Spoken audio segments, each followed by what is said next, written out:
شروع اللہ کا نام لے کر جو بڑا مہربان نہایت رحم والا ہے۔ اے پیغمبر صلی اللہ علیہ وآلہ وسلم، اپنے پروردگار عالی شان کے نام کی تسبیح کرو، جس نے انسان کو بنایا، پھر اس کے اعضاء کو درست کیا، اور جس نے اس کا اندازہ ٹھہرایا، پھر اس کو رستہ بتایا، اور جس نے چارہ اگایا، پھر اس کو سیاہ رنگ کا کوڑا کر دیا۔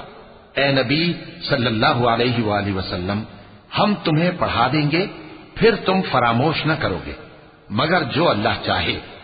وہ کھلی بات کو بھی جانتا ہے اور چھپی کو بھی، اور ہم تم کو آسان طریقے کی توفیق دیں گے، سو جہاں تک نصیحت کے نافع ہونے کی امید ہو، نصیحت کرتے رہو۔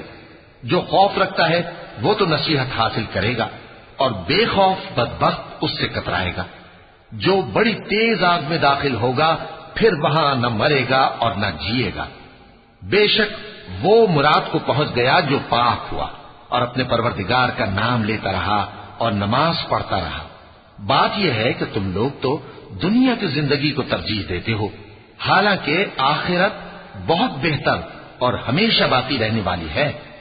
یہی بات پہلے صحیفوں میں بھی درج ہے، یعنی ابراہیم اور موسیٰ کے صحیفوں میں۔ صدق اللہ العظیم۔